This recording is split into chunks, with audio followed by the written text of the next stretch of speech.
Selamat ketemu saudara-saudari yang terkasih, ibu bapa yang tercinta.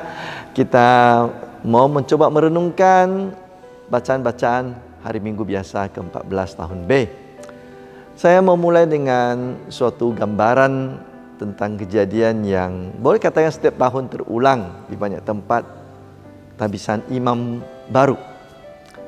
Biasanya itu pesta yang meriah, apalagi kalau tabisannya itu melibatkan lebih dari satu imam baru. Perayaan liturgi, pesta, resepsi, kemudian juga kado-kado, ucapan selamat, kata sambutan, kemudian nyanyian, tarian. Itulah pesta besar kita lihat di berbagai paroki atau di tempat di gereja di mana dilangsungkan. Nah, kalau kita bandingkan dengan pengalaman yang pernah kita alami dalam pesta tabisan imam baru, dengan bacaan hari ini rasanya agak bertentangan. Karena dalam bacaan hari ini Yesus mengatakan seorang nabi diterima di mana-mana kecuali di kampung halamannya sendiri. Sementara kalau kita lihat kenyataannya seperti bertentangan. Imam baru ditabiskan tadi parokinya atau dipestakan di kampung halamannya besar-besaran. Dia bukan ditolak, malah disanjung-sanjung, dielu-elu, diberi hadiah banyak sekali, dijadikan seperti raja sehari. Bagaimana kita mengerti sabda Yesus dengan pengalaman nyata yang sering kita lihat? Nah, memang kalau kita lihat sekilas, pengalaman-pengalaman pesta tabisan atau penyambutan imam baru di kampungnya itu agak sedikit berbeda dengan apa yang dikatakan oleh Yesus. Tetapi kalau kita mendalami lebih dalam, lebih tenang, apa yang dikatakan Yesus memang lebih berupa kenyataan. Kenapa? Karena ingat, seorang imam yang baru ditabiskan atau dipestakan di kampung halamannya, itu masih orang yang belum teruji oleh pengalaman hidup, oleh pelayanan, oleh pekerjaannya. Dia masih ditempatkan di tempat yang tinggi, diberikan harapan yang sangat besar, diberikan kemuliaan, tetapi pada waktu berjalan dalam hidupnya, dalam pengalamannya, apa yang dipestakan itu pelan-pelan akan mendarat di bumi. Kenapa? Karena sering ketika entah itu dari keluarganya lah, entah itu dari teman-temannya, itu dari umatnya, sering yang digambarkan adalah harapan-harapan yang memang satu pihak bersifat rohani, tapi juga ada kadang-kadang di belakangnya itu ada semacam harapan-harapan yang lebih bersifat interest pribadi.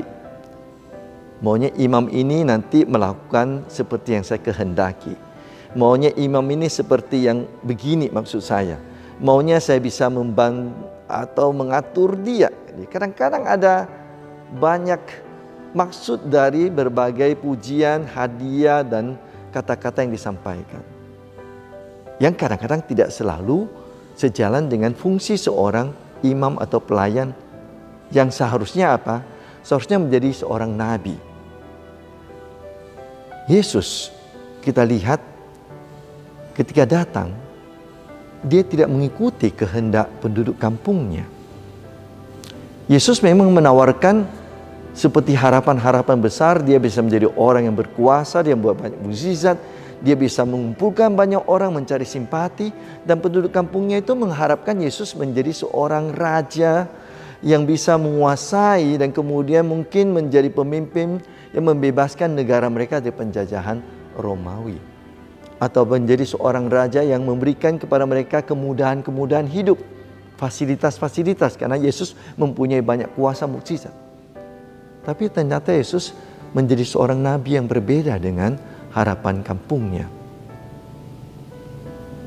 Ia mendekati orang miskin, pendosa, bukan mencari pengaruh, bukan membuat satu kelompok yang membuat klub-klub yang bersifat eksklusif, tapi menjadi orang yang berbeda dengan harapan penduduk kampung yang secara manusiawi mau menempatkan Yesus pada posisi yang tidak seperti yang dikehendaki oleh Bapanya. Yesus datang sebagai Nabi yang menjalankan kehendak Bapanya, menyenangkan hati Tuhan.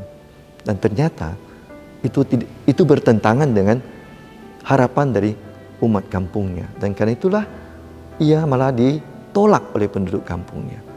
Nah, seorang imam juga demikian. Ketika dia ditabiskan, kadang-kadang ada banyak orang punya harapan-harapan yang tidak selalu murni. Mengharapkan bahwa itu menjadi imam yang bisa membela tanda petik keluarganya, menjadi imam kelompok kami, menjadi pastor untuk kepentingan kami. Tapi ketika seorang imam harus menunjukkan dirinya sebagai seorang yang melayani gereja, melayani umat Allah, dia harus berani mengatakan tidak. Kenapa?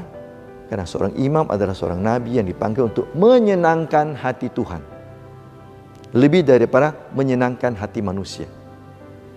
Nah, pada saat itulah baru akan kelihatan apakah imam itu memang akan diterima oleh penduduk kampungnya atau kelompoknya, atau malah ditolak seperti Yesus. Kenapa? Karena seorang nabi pertama-tama harus lebih menyenangkan hati Tuhan daripada hati manusia. Menyenangkan hati Tuhan berarti apa? Mendengarkan suara Tuhan pertama-tama, mengerti kehendak Tuhan, dan menyampaikan suara Tuhan yang tidak selalu menyenangkan telinga manusia, yang banyak dihantui oleh berbagai kepentingan pribadi yang mungkin justru bertentangan dengan kehendak Tuhan. Nah, karena itu menjadi seorang nabi pertama-tama adalah orang yang lebih memihak Tuhan daripada memihak kelompok-kelompok manusia tertentu. Melaksanakan kehendak Tuhan daripada melaksanakan kehendak manusia-manusia tertentu. Peka terhadap suara Tuhan daripada lebih mendengarkan suara kelompok manusia-manusia tertentu. Dan mengandalkan kekuatan Tuhan daripada mengandalkan dukungan uang dari kelompok tertentu, nama orang tertentu, dukungan politik dari orang tertentu. Seorang nabi adalah orang yang rendah hati, mengandalkan kekuatan Tuhan, seperti dalam bacaan kedua. Dalam kelemahannya nampaklah kekuatan Allah, kata Rasul Paulus. Jadi kalau kita ambil contoh kembali tabisan imam tadi, imam itu akan sungguh menjadi seorang nabi.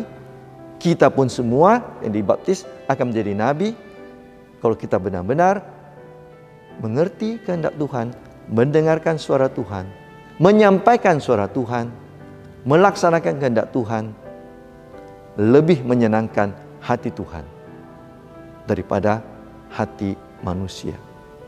Semoga kita semua sungguh menjadi nabi-nabi yang benar dalam hidup kita di tempat kita masing-masing. Amin.